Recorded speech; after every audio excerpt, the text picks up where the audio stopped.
그 헨리 워즈워스 롱펠로우가 쓴 그 잃은 것과 얻은 것이라는 제목의 시가 있습니다. 오늘은 이 시를 읽어드리는 것으로 말씀을 시작하려고 하는데요. 내 이제껏 잃은 것과 얻은 것, 놓친 것과 이룬 것, 저울질 해보니 자랑할 게 별로 없구나. 나는 알고 있다. 긴 세월 헛되이 보내고 좋은 의도는 화살처럼 관역에 못 닿거나 빗나갔음을. 하지만 누가 감히 이런 식으로 손익을 따지겠는가? 실패는 알고 보면 승리의 다른 얼굴일지 모르고 썰물이 나가면 분명 밀물이 오듯이. 제가 이 시가 참 좋아서 이제 읽고 묵상하고 그러다가 이제 검색을 해보니까요, 이 시가 그 세상만사라고 하는 옛날에 나온 유행가 가사와 이 오버랩이 된다, 그런 내용의 글을 쓴 분이 있더라고요. 그래서 이 세상만사라는 그 오래된 유행가 가사 일부를 또 제가 읽어드리려고 합니다. 세상 모든 일들이 되다가도 안 되는 것, 슬퍼하다 웃다가 하늘 보면 둥근 해, 이 한 세상 산다는 거 생각하기 달렸는데 뭘 그리 안타깝게 고개 숙여 앉아있소. 세상 만사 모든 일이 뜻대로야 되겠소만 그런대로 한 세상 이러구러 살아가오. 그러고 보니까 제가 어릴 때는 그 어른들이 이제 좀 아프고 힘들고 낙심하고 그러면 위로해 주시는 말 중에 힘내라, 그 세상 만사 마음먹기 달렸다, 이런 어른들이 이야기가 종종 있었던 기억이 있습니다. 그래서 제가 이 그 시도 읽고 또 유행가 가사도 들여다보고 옛날 어른들의 그런 격려의 말씀도 떠올려 보니까요, 이것들에는 똑같은 전제가 하나 있더라고요. 그 전제가 뭐냐 하니까 그 마음먹은 대로 잘 안 풀려가지고 참 힘들고 어려운 게 이게 인생이다, 이런 전제가 있더라는 거예요. 공통된 전제가. 맨 먼저 소개해드린 롱펠로우의 시도 전제가 바로 이겁니다. 나는 알고 있다. 긴 세월 헛되이 보내고 좋은 의도는 화살처럼 관역에 못 닿거나 빗나갔음을. 이게 바로 참 이 세상 마음먹은 대로 안 되네, 그 얘기 아닙니까? 이 시의 바닥에는 이런 실패감이 깔려 있는 거예요. 그래서 이제 이런 실패감이 있기 때문에 맨 마지막에 실패는 알고 보면 승리의 다른 얼굴일지 모르고 썰물이 나가면 분명 밀물이 밀려온다. 이런 시를 우리가 좋아하는 이유는 위로가 되기 때문입니다. 왜 위로가 된다고요? 마음먹은 대로 잘 안 되는 게 인생이라는 전제가 이런 시를 명시로 만드는 거 아니겠습니까? 그 세상 만사라는 그 유행가 가사도 마찬가지입니다. 이 유행가에 보면 이 가사에 보면은요, 세상 만사 모든 일이 뜻대로야 되겠소만. 이게 이 시의 전제예요. 뜻대로 안 되는 게 인생이라는 거죠. 옛날 어른들이 위로해 주시던 그 말씀도 언제 그런 위로를 한다고요? 그 세상 만사, 그 마음먹기 달렸다, 힘내라. 이게 잘 안 되는 일들을 겪기 때문에 이런 어른들의 격려가 기억에 남는 거 아니겠습니까? 오늘은 이제 한 해의 마지막 날입니다. 지난 한 해를 돌아보면은 모두가 그러셨을 거예요. 뭔가를 위하여 열심히 달렸습니다. 열심히 달리고 또 달리고 그렇게 하고 목표를 향해 내달리는 한 해였는데, 여러분 중에 혹시 그래서 나는 유감 없다, 이제 나는 목표 다 이루었다, 올 한 해 나는 깔끔하게 정리할 수 있다, 이렇게 생각하고 말하시는 분이 그렇게 많지 않으실 거라고 생각을 합니다. 왜 그렇습니까? 열심히 달리긴 했지만 세상 만사 뜻대로 안 되는 거거든요. 이런 의미에서 제가 오늘 이 본문 말씀을, 이제 시편 147편 이 말씀을 제가 묵상하고 이걸 설교해야 되겠다고 생각한 거는 바로 이게 인생이기 때문입니다. 아까 그 롱펠로우의 시에 나오는 19 다시 읽어드릴까요? 나는 알고 있다. 긴 세월 헛되이 보내고 좋은 의도는 화살처럼, 관역에 못 닿거나 빗나갔음을, 이런 아픈 고백을 해야 되는 게 인생이라고 한다면, 예수 믿는 우리는 이런 세상을 어떻게 살아가는 것이 우리 삶에 이것이 위로가 되고 힘이 될 수 있는가? 제가 이제 이 시편 147편 말씀을 가지고 이런 주제를 좀 살펴보려고 하는데요. 오늘 본문 시편 147편도 보면은 그 전제 배경이 굉장히 어두운 현실을 배경으로 하고 있다는 것을 알 수가 있습니다. 자, 오늘 본문 2절과 3절입니다. 여호와께서 예루살렘을 세우시며 이스라엘의 흩어진 자들을 모으시며 상심한 자들을 고치시며 그들의 상처를 싸매시는도다. 지금 이런 말씀이 왜 나왔습니까? 지금 이스라엘 백성들의 현실은요, 여호와께서 예루살렘을 세우신다. 전제가 뭡니까? 무너져 있다는 거죠. 지금 그들의 상태는 상심한 상태예요. 상처를 싸매신다는 것은 자기들 힘으로 어떻게 할 수 없는 상처 속에 있다는 것이 이게 전제거든요. 실제로 이 시편 147편은 이스라엘 백성들이 바벨론의 포로로 끌려가는 그 비참한 역사, 그러다가 이제 겨우 귀환한 그런 상태를 배경으로 한 시거든요. 그래서 이 시의 배경에 대하여 구약학자입니다. 그 김정우 교수님이 한 설명을 제가 읽어드릴 텐데 한번 들어보십시오. 이 시의 배경입니다. 지난 수십 년 동안 예루살렘은 돌무덤이 되었고 이스라엘 백성들은 온 세상에 흩어졌으며 그들의 마음은 회복이 불가능할 정도로 깊은 상처를 받았다. 그들은 조상들의 죄와 어리석음 때문에 나라가 망하고 포로로 잡혀간 것을 보았다. 어디를 돌아봐도 옛 평화와 영광을 회복할 기미는 보이지 않았고 예루살렘의 재건은 요원해 보였다. 바로 이 시점에서 시인은 그의 현실을 도피하지 않고 주님을 새롭게 바라보는 것이다. 그 교수님의 이런 배경 설명의 결론이 이거예요. 이 시는 인생과 역사의 겨울, 봄도 아니고 여름도 아니고 가을도 아니에요. 이 시는 인생과 역사의 겨울을 살고 있는 사람들을 위하여 부른 노래이다. 그런 설명을 제가 읽으면서 이 시가 필요한 건 특별히 오늘 예배 드리는 가운데 한 해를 정리하면서 유난히 마음이 쓰라리시고 유난히 실패감이 크시고 잠을 이루지 못하시고 참 세상 만사 마음먹은 대로 이게 잘 안 되는 거구나, 이런 아픔을 겪고 계시는 분이 계시다면 이 말씀이 더 그분들을 위하여 주시는 말씀이라고 그렇게 받으시면 될 것 같습니다. 제가 오늘 이제 우리 모두가 다 이렇게 세상 만사 마음먹은 대로 잘 안 되고 그래서 의도하지 않은 상처를 받고 아프고 쓰라리고 이런 게 인생이라고 한다면 우리 모두가 이 인생길 가운데 치료해 주시고 싸매어 주시는 이 하나님의 일하심을 사모해야 된다는 거죠. 신앙생활은 그 어디 붙이고 다니는 액세서리가 아니에요. 그 십자가 목걸이 하나 걸고 다니면 그게 크리스찬이 되는 게 아니고요. 신앙생활은 액세서리 같은 게 아니라 하나님의 일하심을 경험하는 거예요. 실제적으로 싸매어 주시는구나, 실제적으로 쓰라린 내 마음을 주님께서 어루만져 주시는구나, 무너져 버렸는데 회복시켜 주시는구나. 그래서 제가 오늘 설교 제목을 하나님께서 일하시도록 이렇게 잡아봤습니다. 모두가 다 자격 없는 저희들이 구원을 받고 하나님의 자녀가 되는 건 공통점이지만요, 자기 삶 가운데 하나님의 일하심을 경험하는 건 천차만별이에요. 하나님이 뭐 이 땅에서도 일하신대? 전혀 그것을 맛보지 못하고 살아가는 분이 계시는가 하면 너무나 생생하게 싸매어 주시는 그 하나님을 경험하면서 그렇게 살아가시는 분들도 굉장히 많으십니다. 그래서 오늘 이 설교 제목 그대로 하나님께서 일하시도록 하기 위해서 그럼 우리는 뭘 해야 되느냐? 구원을 받는 데는 할 일이 아무것도 없지만 하나님 은혜를 많이 누리는 데는 우리가 해야 될 일들이 좀 있습니다. 죄 가운데 빠져 있을 때는 하나님의 일하심, 성령의 역사하심 기대하기가 어려운 거랑 같은 이치라고 그렇게 말씀을 드릴 수가 있겠습니다. 그래서 제가 오늘 이제 우리가 이런 하나님의 일하심을 맛보기 위해서 우리가 꼭 기억해야 될 세 가지 실천사항, 이것들을 좀 나누고 싶은데요.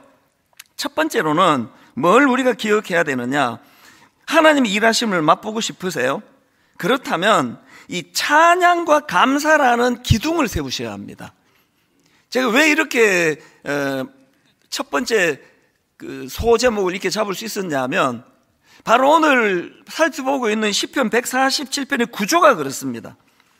이 시편 147편의 구조를 보면은 이 시는 세 가지 기둥을 바탕으로 해서 전개되고 있는데요, 그 세 가지 기둥이 바로 찬양과 감사라는 기둥입니다. 자, 첫 번째 기둥은 1절인데요, 첫 번째 기둥을 보십시오. 할렐루야, 우리 하나님을 찬양하는 일이 선함이여 찬송하는 일이 아름답고 마땅하도다. 그렇게 첫 번째 기둥을 세우고는 그렇게 찬양해야 되는 이유에 대해서 6절까지 쭉 설명하는 형식이고요, 그리고는 이제 두 번째 기둥은 7절입니다. 두 번째 기둥도 똑같은 찬양과 감사입니다. 7절입니다. 감사함으로 여호와께 노래하며 수금으로 하나님께 찬양할지어다. 그리고는 그래야 되는 이유를 또 쭉 설명을 하고요, 그리고 맨 마지막에 세 번째 기둥은 마지막 12절입니다.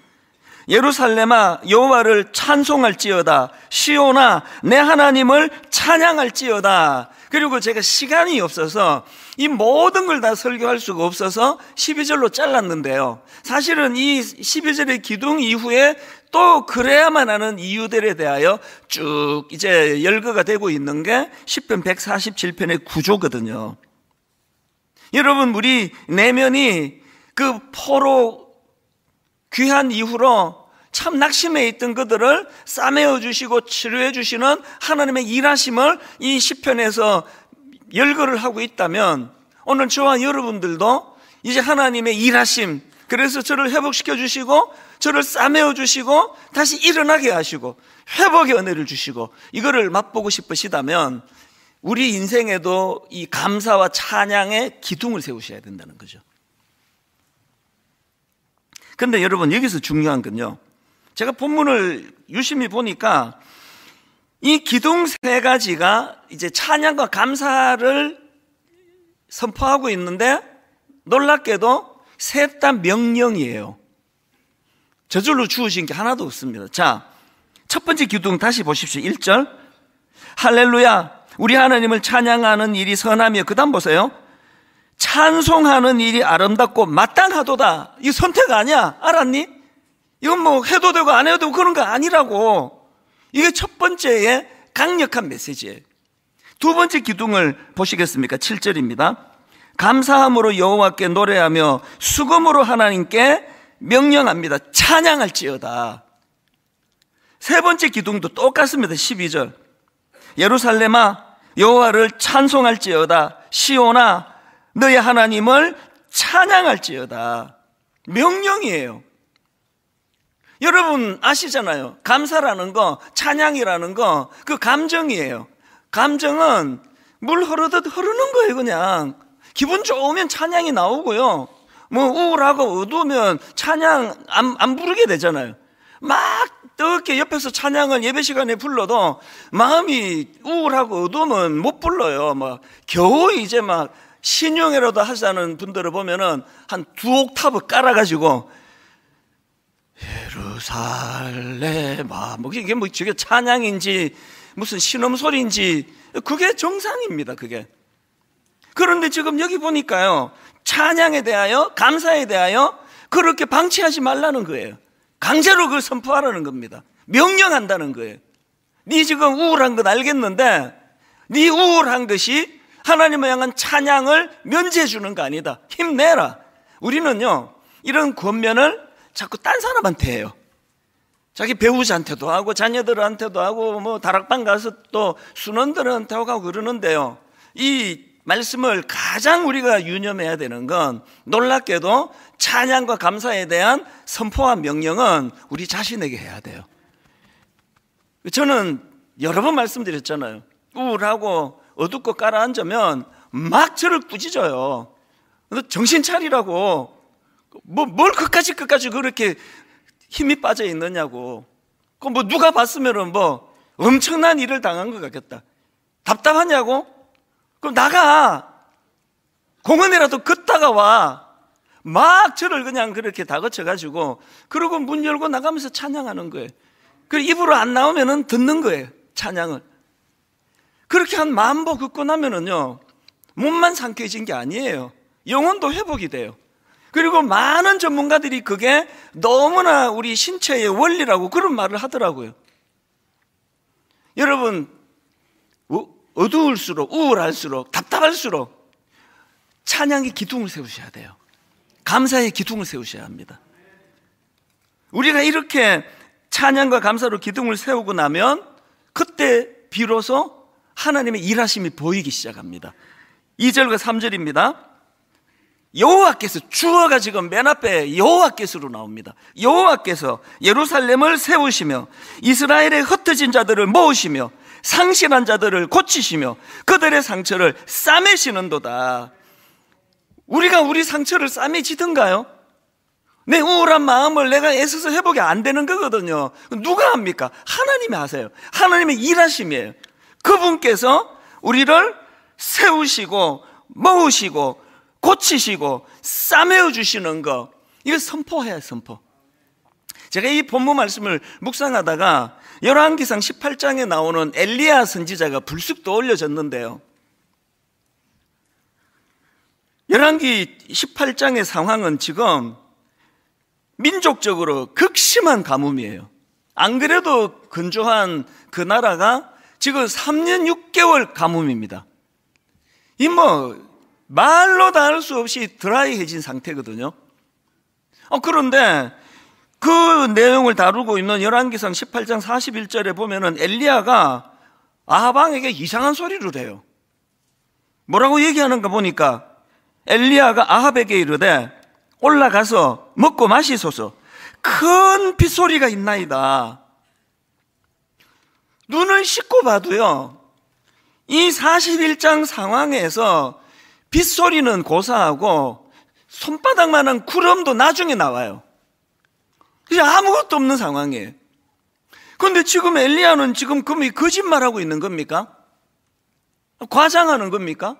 왜 하나님의 종이 이런 이상한 이야기를 하느냐고요. 그런데 여러분, 엘리야가 왜 큰 빗소리가 들린다 이런 말을 하는가 하니까 그 내용이 지금 열왕기상 18장 41절이라 그랬는데요, 이 열왕기상 18장 1절 말씀의 스타트가 이렇게 시작을 합니다. 18장 1절, 많은 날이 지나고 제3년에 여호와의 말씀이 엘리야에게 임하여 이르시되 너는 가서 아합에게 보이라. 하나님이 말씀하세요. 너는 가서 아합에게 보이라. 내가 비를 지면에 내리리라. 열왕기상 18장 말씀이요, 이 하나님의 약속으로부터 시작을 해요. 엘리야는 약속을 받았습니다. 그런데 아직은 약속이 이루어지지 않고 있습니다. 구름 하나 보이지 않습니다. 그러니까 뭐라고 이야기합니까? 만약에 엘리야가 아합에게 큰 비가 옵니다, 이건 거짓이에요. 그렇게 말하지 않습니다. 빗소리가 들린다는 거예요. 누구에게? 자기에게요. 이해가 되세요? 오늘 우리 신앙생활이 말입니다, 이 해가 바뀌면 새해라 그래요. 그리고 꼭 새해를 설명할 때는 새해가 밝았다 그래요. 새해가 밝아옵니다. 왜 그렇게 표현합니까? 새해가 밝아온다는 건 뭘 전제로 하는 겁니까? 지금이 안 밝다는 거잖아요. 지금이 어둡다는 거잖아요. 지금이 우울하고 힘드니까 서로 용기를 주느라 득담을 하느라 이제 새해가 밝아옵니다. 그런데 여러분, 제가 이 나이까지 살아봐도요, 달력 뜯고 교체한다고 밝아지지 않던데요. 새해가 뭐가 밝아지느냐고요. 더군다나 지금 많은 전문가들이 이제 내년은 더 이제 힘들다, 경제적으로 특히 이제 이게 보통 문제가 아니라는 그런 전망들을 많이 내려놓고 있거든요. 그야말로 3년 6개월 지금 비가 오지 않은 가뭄의 상태, 영적으로 더 말할 것도 없습니다. 그럴 때 여러분, 우리가 이 하나님의 약속을 말씀을 들을 수 있다면요, 예배 시간에 우리가 하나님의 이 소망의 말씀이 내게 임할 수만 있다면요, 그럼 우리가 하나님 앞에 엘리야와 같이 참 너무너무 힘들고 어려운 그분들에게 빗소리가 들려요. 하나님의 약속이 내게 임했고 나는 하나님의 신실하심을 믿고 있고, 그런데 놀랍게도 지금 빗소리가 들려요. 우리가 이걸 전하는 그런 그리스도인으로 살아갈 수 있다면 그거 얼마나 좋겠습니까?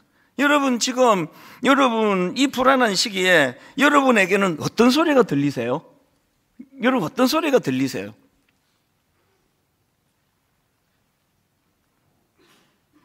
하나님 앞에 새해를 우리가 준비하면서 하나님, 어떤 상황이라도 내가 하나님 앞에 찬양의 기둥, 감사의 기둥을 세워나갈 때 하나님은 이 어두운 시대에, 이 드라이한, 이 정말 영적으로 고갈된 이런 시대에 참 빗소리가 들립니다. 엘리야와 같은 이런 아름다운 복음, 또 희망의 메시지를 전하는 그런 그리스도인으로 살아가게 될 줄로 믿습니다. 두 번째 기둥인 7절도 마찬가지예요. 7절도 보니까 감사함으로 여호와께 노래하며 수금으로 하나님께 찬양할지어다. 여기도 보니까 미리 이제 7절에서 감사와 찬양을 선포하고, 그리고 그 다음에 8절과 9절을 보십시오. 왜 감사해야 되느냐, 왜 찬양해야 되느냐? 하나님의 일하심입니다. 8절, 그가 구름으로 하늘을 덮으시며 땅을 위하여 비를 준비하시며 산에 풀이 자라게 하시며 들짐승과 우는 까마귀 새끼에게 먹을 것을 주시는도다. 이게 참 묘해요. 이게 지금 하나님이 그 구름으로 하늘을 덮으시고 땅을 위하여 비를 준비해 주시는데 이스라엘 백성들을 위한 게 아니에요. 가만히 보니까요, 산에 풀을 위해서예요. 그리고 가만히 보니까 9절에 들짐승과 우는 까마귀 새끼에게 먹을 것을 주기 위한 거예요. 9절에 나와 있는 들짐승, 이거는 이제 땅에서 이제 뛰어다니는 짐승이라고 한다면, 여기 그 다음 나오는 까마귀는 하늘을 날아다니는 짐승 아닙니까? 게다가 까마귀 새끼 이렇게 묘사해요. 우는 까마귀 새끼예요. 우리나라도 까마귀를 뭐 썩 그렇게 좋아하지 않는데요, 이 나라도 마찬가지예요. 아주 미천한 게 까마귀예요. 그런데 그게 새끼예요. 근데 그 까마귀 새끼가 또 울고 있네요. 처참한 상태예요. 그런데 하나님께서는 그 어린 까마귀 새끼의 눈물을 외면하지 않으신다고 기록하고 있는 이게 뭘 의미하겠습니까? 그건 신약으로 가서 예수님께서 주신 말씀을 여러분 다 기억하시리라 생각합니다. 마태복음 6장 26절 예수님이 하신 말씀입니다. 공중의 새를 보라. 심지도 않고 거두지도 않고 창고에 모아 들이지도 아니하되 너희 하늘 아버지께서 기르시나니 너희는 이것들보다 귀하지 아니하냐. 그리고 30절 오늘 있다가 내일 아궁이에 던져지는 덜풀도 하나님이 이렇게 입히시거든 하물며 너희일까 보냐 믿음이 적은 자들아. 왜 하나님이 구름을 주시고 비를 내려주시는데 그게 왜 우는 까마귀 새끼를 먹이는 거라고 묘사했겠냐고요. 하물며 너희일까 보냐. 하물며 너희일까 보냐. 우리가 감사할 게 하나도 없는 그런 상황이라 할지라도 억지로라도 순종해서 감사의 기둥을, 찬양의 기둥을 세우면은요, 이 말씀이 들리기 시작을 해요. 지난 우리의 삶을 돌아보면 뭐 힘들다, 어렵다, 뭐 그냥 막 힘들어 죽겠다, 그런 이 말을 뭐 입에 달고 살았지만, 그런데 하나님께서 우리를 먹이시고 입히시고 여기까지 온 거 아닙니까? 그런가 하면은 두 번째 하나님 일하심을 믿는 우리가 두 번째 해야 되는 실천이 뭐냐면은 하나님을 두려워하기입니다. 자, 본문 10절과 11절입니다. 여호와는 말의 힘이 세다 하여 기뻐하지 아니하시며 사람의 다리가 억세다 하여 기뻐하지 아니하시고 여호와는 자기를 경외하는 자들과 그의 인자하심을 바라는 자들을 기뻐하시는도다. 여기 나오는 말의 힘이라는 것은 그 전쟁에 사용되던 군마의 힘이에요. 그러니까 요즘으로 치면 군사력을 말하겠죠. 강력한 군사력. 그러니까 이걸 가진 것을 하나님은 별로 그래서 그렇게 신경 별로 안 쓰세요. 그 다음에 나오는 사람의 다리가 억세다. 이 표현은 내 힘으로 나 이룰 수 있어, 이런 교만을 상징하는 표현이라 그럽니다. 그리고 흥미로운 건요, 그 앞에 나오는 달리는 말, 그리고 강한 사람의 다리, 이거하고 하나님을 경외하는 사람을 지금 대조하고 있습니다. 이 대조가요, 출애굽기 20장에도 나옵니다. 출애굽기 20장에 보면은 하나님께서 시내산에 나타나셔서 십계명을 주시는데 이제 백성들이 그 하나님의 임재 앞에 엄청난 두려움을 느껴요. 그래서 하나님의 임재 앞에 두려워 떨고 있는 백성들에게 모세가 어떤 말씀을 주시느냐, 이 굉장히 의미 있는 말씀을 주십니다. 자, 출애굽기 20장 20절이 바로 그런 상황에서 주신 말입니다. 모세가 이런 말을 해요.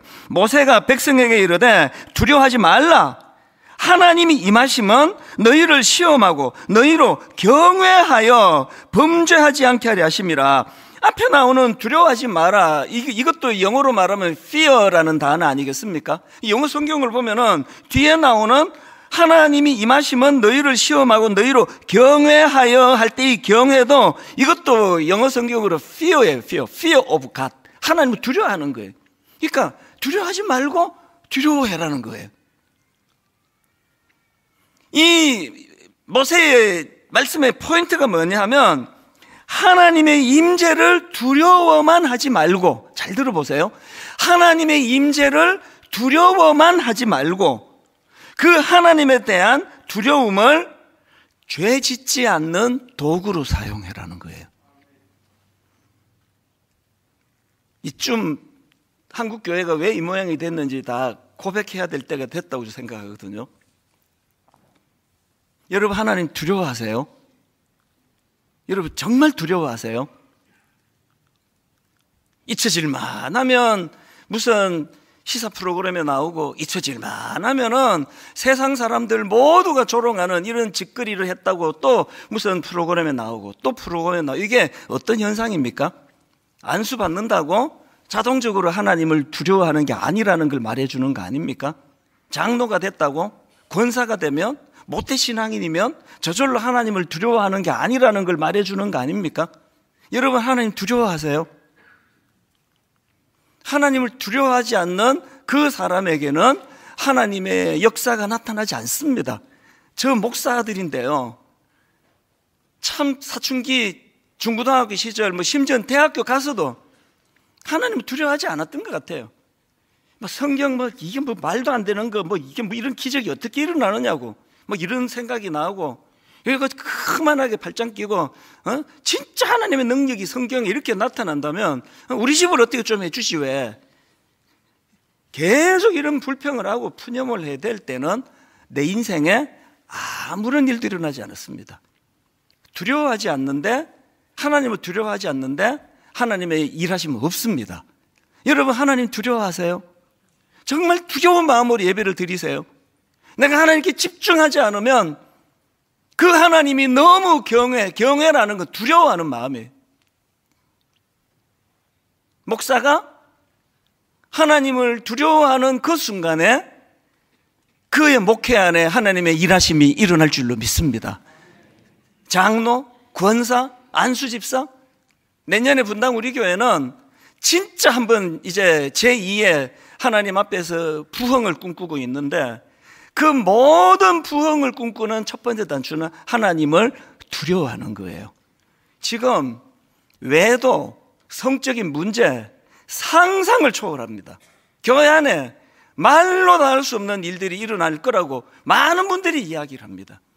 여러분, 하나님 두려워하시면 그거 계속 하시면 안 됩니다. 하나님 두려워하시면 그 하나님이 노여워하실 일들을 성령의 은혜를 힘입어 다 청산하고 거기에 하나님의 역사와 일하심이 일어나게 될 줄로 믿습니다. 마지막 세 번째 실천할 게 하나 더 있는데요, 하나님의 일하심을 기대하는 겁니다. 기대하는 거. 자, 본문 10절 11절 다시 읽어드릴게요. 여호와는 말의 힘이 세다 하여 기뻐하지 아니하시며 사람의 다리가 억세다 하여 기뻐하지 아니하시고 여호와는 자기를 경외하는 자들과 그의 인자하심을 바라는 자들을 기뻐하시는도다. 지난주에 저희 어머니께서 소천하셨습니다. 저는 한국에서 목회를 하고 어머니는 미국에 계셨기 때문에 임종도 제가 지킬 수가 없었고요. 그리고 이제 화요일 저녁에 어머니 소천하셨다는 소식을 들었는데, 그 순간에 성령님이 제 마음에, 이 순간에 네 엄마가 뭘 제일 기뻐할 것 같으냐? 막 하던 일 다 내려놓고 막 내일 비행기표 끊어가지고 바로 그냥 시카고로 달려가는, 아무리 생각해도 저희 어머니가 그걸 더 기뻐할 것 같지가 않아요. 그래서 제가 부탁을 했어요. 저희 어머니 소천 소식을 주일날 성탄 예배, 그리고 25일 성탄 축하 예배가 끝나는 그 다음부터 알려주면 좋겠다. 비밀로 해달라 그랬어요.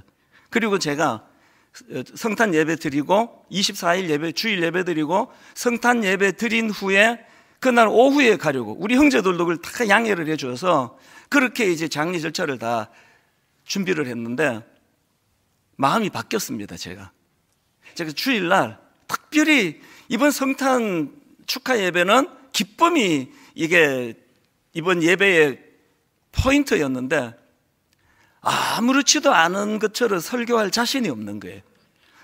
괜히 성도들을 내가 괴롭히는 결과가 될 것 같아서, 그래서 제가 이제 주중에 금요일 날 시카고로 가서 또 장례 일정 과정을 또 다 이제 제대로 다 치를 수 있게 되어서 너무 제가 감사했는데요.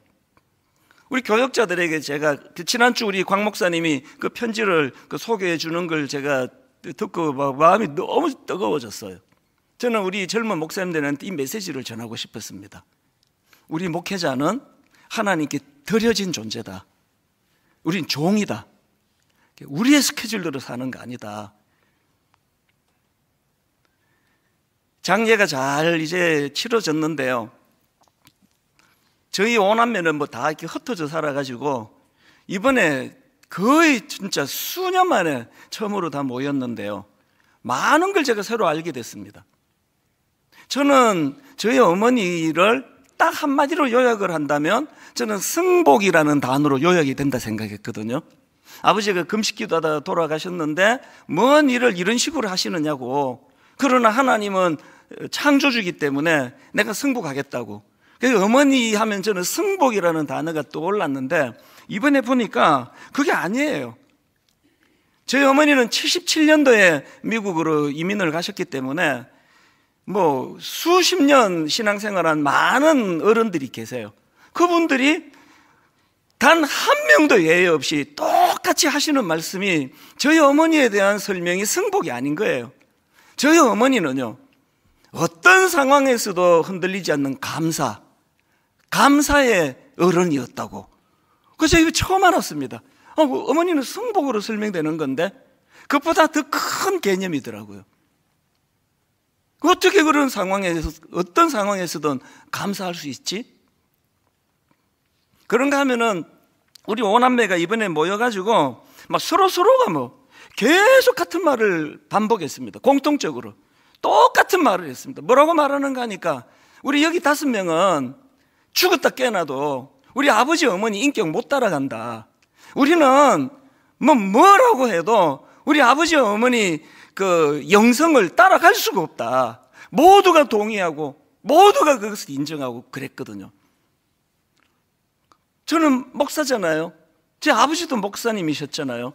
똑같은 목회자인데 나는 왜 우리 어머니, 우리 아버지 인격을, 영성을 왜 발붙고도 못 따라가는 그런 인간인가? 나는 왜 그런가?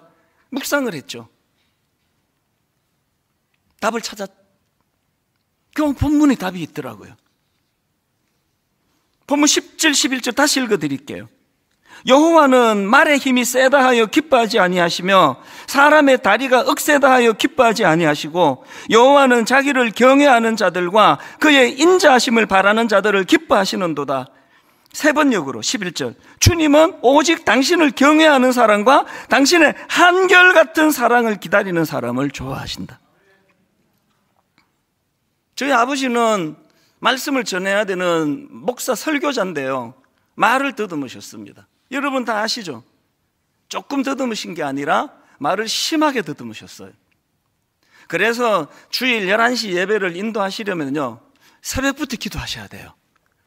그 마음을 편하게 가지고 하나님 의지하고 그래야 이제 말을 안 더듬으시는 게 아니라 덜 더듬으세요.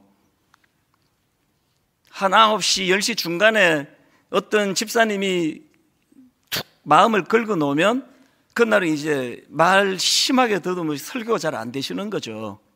그러니까 저희 아버지 어머니는 말의 힘이 센 분이 아니에요.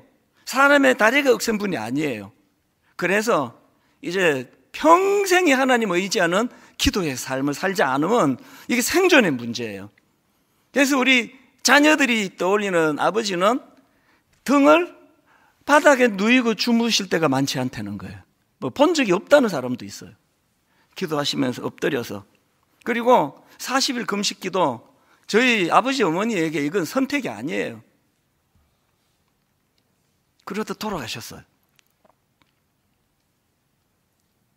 저희 어머니도 마찬가지 아닙니까? 목사님 사모님으로 이제 우리 남편이 40일 금식기도 하고 불 받아서 막 엄청난 불의 종이 되고 교회는 그때부터 부흥을 하고 대부분의 간증이다 이런 거 아닙니까? 저희 어머니는 간증이 한 줄이 안 나와요. 그렇게 실패하셨어요. 인간적으로 돌아가셨어요. 그 이후에 말씀을 지키려고 애쓰시는 과정에서 겪으셨던 가난과 고난, 제가 참 눈물이 났던 게요, 저희 어머니 친구 여전도사님이 계세요. 전화드렸더니 이런 말씀을 하시대요. 어느 날 어머니가 그러시대요. 자식들은 다 몰라요. 내가 어떤 고생을 하고 있는지.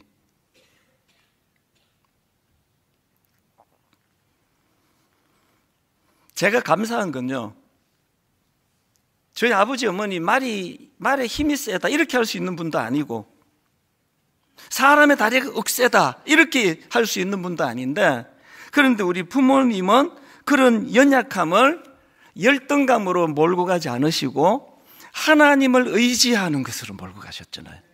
기도하시는 분으로. 어머니 소천 소식을 들으시고 어떤 장로님이 오셨어요. 그리고는 이제 농담하면서 이런 말씀하셨어요. 목사님 이제 고하시네요. 다 웃었어요. 저도 웃고. 근데 여러분, 비행기 타고 미국 가는 동안 또 장례를 치르는 그 과정 동안 그 말이 저에게 계속 맴돌았습니다. 저 고아예요. 저를 위해 기도해 주신 어머니도 안 계세요. 그러나 여러분, 아무 문제 없습니다. 아버지 어머니가 정신을 물려주셨어요.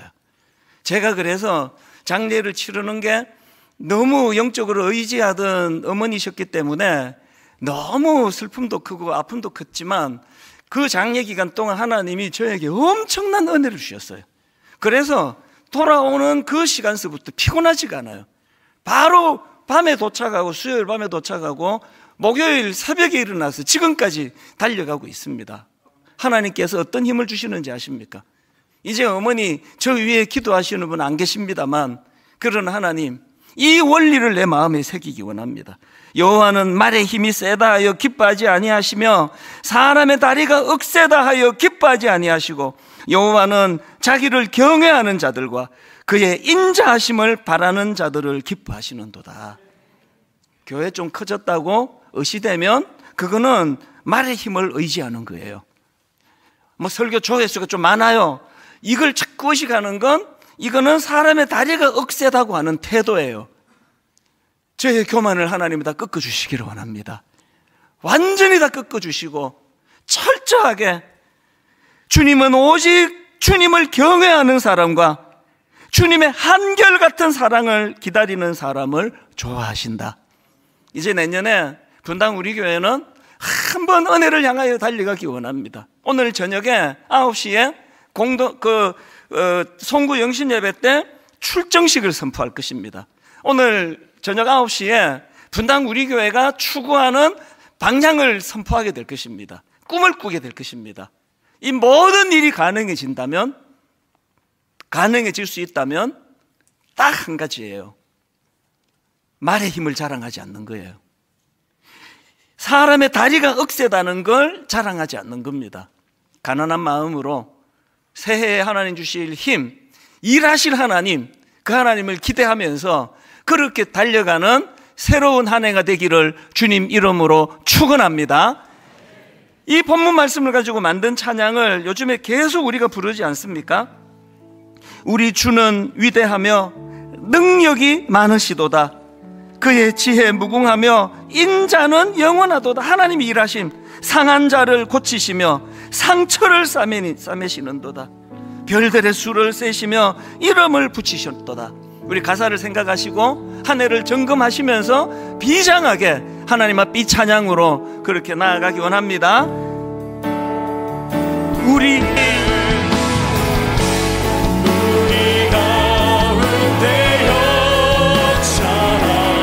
능력대로 우리들의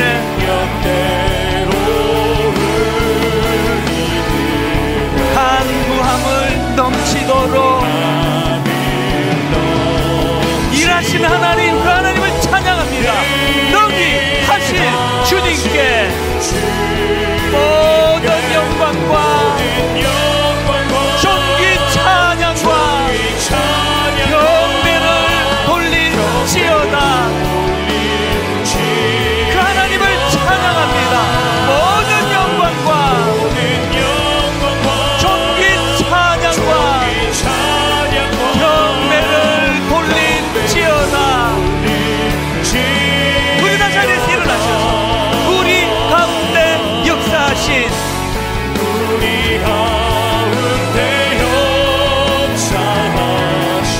능력대로 우리들의 간구함을 넘치도록 하나님의 능력을 이 시간 선포합니다. 능히 하실 주님께 모든 영광과 존귀 찬양과 경배를 돌릴지어다.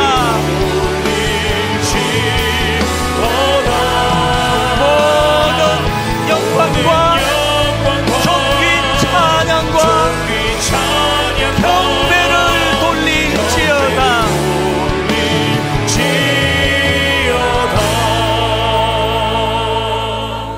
한 해 마지막 날 예배입니다. 하나님께 드릴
기도가 있다면 이겁니다. 하나님, 새해에는 말의 힘이 세다 하여 자랑하지 아니하고 사람의 다리가 억세다 하여 이것 자랑하지 아니하고 주님은 오직 주님을 경외하는 사람과 주님의 한결같은 사랑을 기다리는 그런 사람을 기뻐하신다고 하는 이 사실을 기억하고, 하나님, 새해에는 내가 어떻게 해보겠다고 바둥바둥거리는 인생이 아니라 살아계신 하나님이 능력으로 일하시는 인생 되기 원합니다.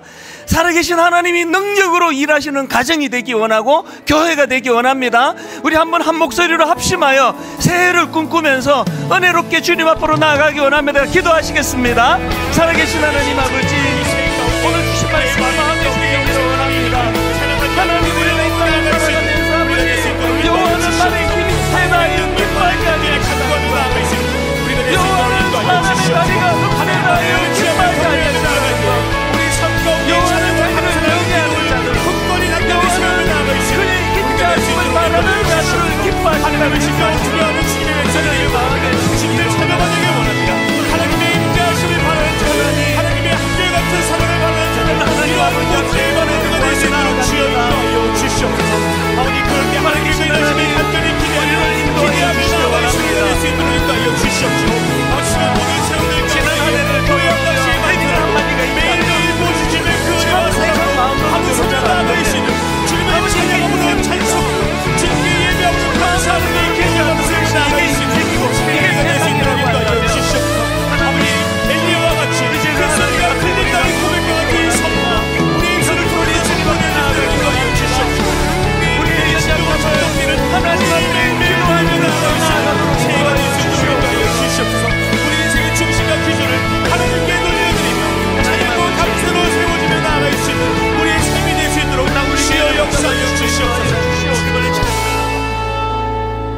하나님 아버지, 너무너무 드라이한 시대입니다.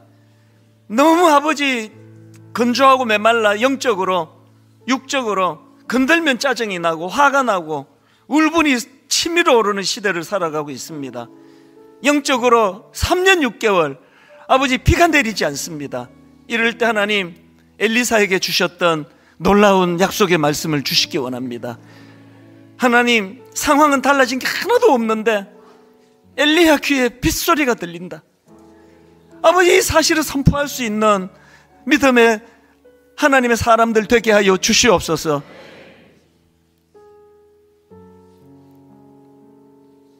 우리들이 갖고 있지 않은 많은 결핍 때문에 그것이 열등감이 되고 그것이 나를 너무나 초라한 것으로 몰고 가고 있다면, 하나님 오늘 주신 말씀처럼 내가 갖고 있지 않은 이 결핍 때문에 이것이 오히려 하나님을 의지하고 하나님의 일하심을 기대하고 더욱 하나님을 바라는, 그래서 하나님이 일하시는 인생으로 성화되는 이 은혜가 무엇인지를 맛보고 경험하는 그런 새해가 되도록 인도하여 주시옵소서. 오늘 저녁에 함께 모여 주님 이름으로 선포하며 출정식을 벌이기 원하는데, 하나님 여기에도 인간적인 힘이 들어가지 않도록 도와주시고 철저하게 하나님을 의지하는, 하나님 은혜를 구하는 진정한 부흥을 꿈꾸는 그런 송구영신 예배, 그리고 새해가 되도록 인도하여 주시옵소서.